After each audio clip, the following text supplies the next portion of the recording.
Would you fight me? I will if you continue with your infernal questioning. Fight me. I have no reason to fight you, young man. Samuel, stop. Now you have a reason. Save this beautiful maiden from me. Don't scare the horse. Oh, Solomon, save me. Help. Come, sir. Come on.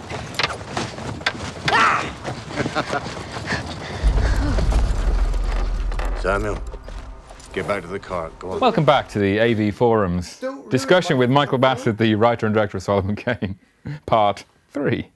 Very nice. I did a special effort, English being my second language. What, West Country being your first? Oh yeah! Ow! That's because the character comes from the West Country. Right.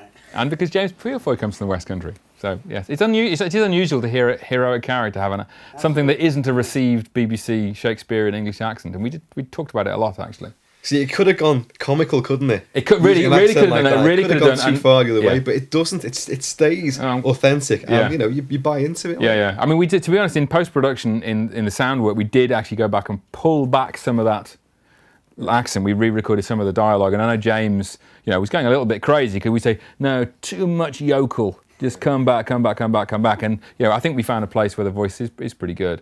But for some people it'll grate. I mean, one of the things I remember, John Boorman's Excalibur, and Nigel Terry, who plays King Arthur, has a really strong West Country accent, and that always turned me off because I'd never heard that in a movie before, and certainly never heard it attached to a heroic character. And the thing is, it is comical in that movie. I think it is a little bit, for myself, I think it's a little bit too much, even though the movie's pretty extraordinary. And I didn't want to fall into that territory with Kane, but the character comes from Devon. And even though in the books actually he says he's lost most of his accent, I thought, fair enough, he's lost most of his accent, he should have some. But it identifies the character. But, you know, it was a choice I made, and you know, you may not like it. Well, it's nice to see but damn you if you don't. A big action fantasy movie set in England as well.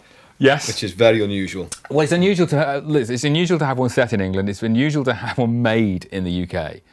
This kind of movie is just not done over here because it's a relatively expensive picture for a UK independent production. You know, we didn't. It's a big budget for an independent picture, but it's a tiny budget for a studio movie. So we're like, you know, less than 1/10 of the budget of Avatar. You know, which of course leads into how does a British director, you know, get producers for an action fantasy movie that's going to be set in Europe? Well, that was all. I mean, it sort of came the opposite way around because the producers bought the rights to the character because they were fans of the character.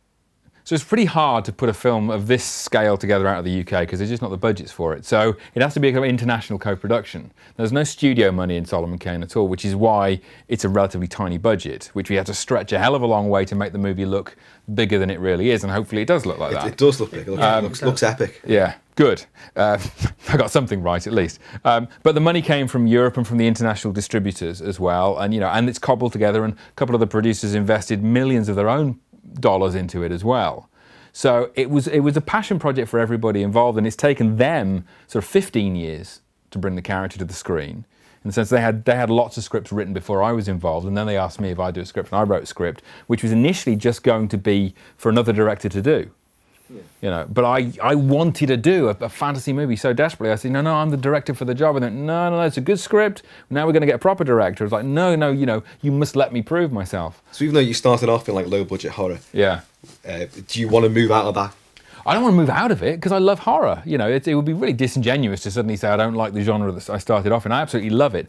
But the difference is that I want to have a slightly more open palette and a bigger canvas to play with, and that's important. I've got to take this. My phone is vibrating, and I'm actually going to take this just to make sure it's not. Hello, hang on. It's my daughter. Hey, Izzy. This is the girl who plays the witch in the movie. All right. See you later. Bye-bye. Yeah, cool your mum. She wasn't using her phone to speak to you there, was she? That's right. She is that evil. She can command the elements. Sorry, everybody. What looks so good about the movie is that a lot of it's on location. Yeah, You've got it's all on location. A lot of external shots, and they do look expansive. The forests, the barren plains that they're riding across. It all looks very authentic. But the tragedy of this is that it was actually shot in the Czech Republic and not in England. And I would love to have shot it here, but it's much more expensive to shoot in this country. So, you know, we have a budget of whatever it was. It would be double, literally double the amount of money to shoot the same movie over here. because everything is much more expensive. Now we have got brilliant crews and brilliant tech people, and would like to use those, but the trouble is, the Eastern Europe is cheaper. So I had to go to the Czech Republic and find somewhere that looked like England, which is stupid. And to my eye, it doesn't look. Well, you got around that by covering it with rain. So it definitely looks like England. So it's very genuine. If it ain't raining, it's snowing. Exactly. Well, because I also wanted the movie to have a kind of harshness about it. So lots of fantasy movies, and then there are also some fantasy movies tend to be children's movies, and they're kind of lush and bright and friendly. And I wanted to be the absolute antithesis of that and find a kind of darkness, bleak, barren, and very inhospitable. Yeah, because it represents what happened to the character. The character is lost. His soul is gone. He's looking for redemption, and he has to pass through physical trauma as much as mental trauma to get to the place where at the end of the movie the sun is shining and he's a little bit happier. So you try and plan all these things out. And of course, you've got some other great faces in there as well. You've got Pete Postlethwaite in there. Ah, the wonderful Pete Postlethwaite, yes. Max von Sydow. Yes, or Sydow. Sydow. Forums. Yeah, listen, one of the things we had to do when we got James to be the lead was that James, he's a fantastic actor and he's internationally well known because of his TV work. But in truth he's not known as a leading man in theatrical films quite as much. So we needed to make sure that he was surrounded with people who the audience would recognise and they'd know and they'd see on the poster and go, okay, it's going to be quality work. So Pete Postlethwaite, obviously Oscar-nominated actor, safe pair of hands. Max von Sydow, legendary actor. And how was it working with him? It's bizarre working with Max von Sydow because he is the legend. So I cast him sight unseen, obviously, because he was like the top on my list of who can play Soloman Kane's dad. Right? Because I was thinking, well, who would be Soloman Kane if I was making the movie 40 years ago? Well, it's going to be Max von Sydow, obviously, because there's a lot of the seventh seal in my version of Kane. So I put Max von Sydow's name down as a sort of, wouldn't it be nice if somebody like this could be involved? And the casting director said, well, why don't we ask him then? Yeah, so we did. And for the longest time, he'd said he was going to do it, but we hadn't really got confirmation of it. So we're all on tenterhooks, like who's it going to be? If it's not Max von Sydow, who else can it be? And he's only coming in for a few days because he's got significant but small scenes. And then one day the phone rings and it's, hello, this is Max von Sydow, right? And I just completely blank on what to say to him. Because it's like, it's Max von Sydow. And I have to sort of almost act like a director. I have to remember, I have to put on the performance of being the director of the movie to have a sensible conversation. But what's even funny is that then he phones up the makeup and the hair guy called Paul Patterson, Oscar-winning makeup guy for Braveheart, phones Paul up and says, this is Max von Sydow. And Paul goes, no, it's not, and hangs up on him. Because you just don't really expect that kind of phone call on a Saturday evening. So yeah, but it was wonderful working with him, and he's an old man, but he's still very powerful, very together. He had a 3 or 4 page scene of just dialogue, him and James together, gravitas to him, and he got it first take. He didn't forget any lines. He was absolutely totally on the money. And the thing is, he looks like a little frail old man because that's what he's playing, right?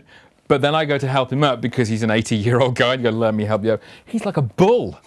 He's so strong still, and that's kind of wonderful. But then, so Max was great, and then we have Jason Fleming, who does a little cameo at the end, and Rachel Hurd-Wood, who plays the love interest, who's, well, the romantic interest. There's no actual love story in the movie. And Alice Krieg, and, you're just trying to make You have the Borg Queen in there. I have the Borg Queen in the movie, yeah. And so it's a question of just making sure that everybody feels like they've got a job of work to do as an actor. They've got a character to play. And the thing is, though this is a genre picture and, I'm making a big fantasy action adventure, the characters don't know they're in a movie. And this is sort of how I direct them. To them, everything is real and everything is serious, and the things that are at stake are important to them. So don't wink at the camera. None of that. I hate this ironic, knowing fantasy stuff. I mean, there's grim humour and there's a little bit of black humour, but really, no, it's not winking and having fun in that respect. This is an entertaining movie, but it's a dark, entertaining movie. The devil was here.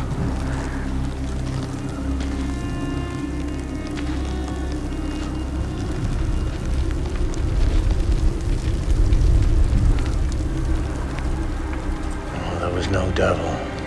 There was a witch burning here.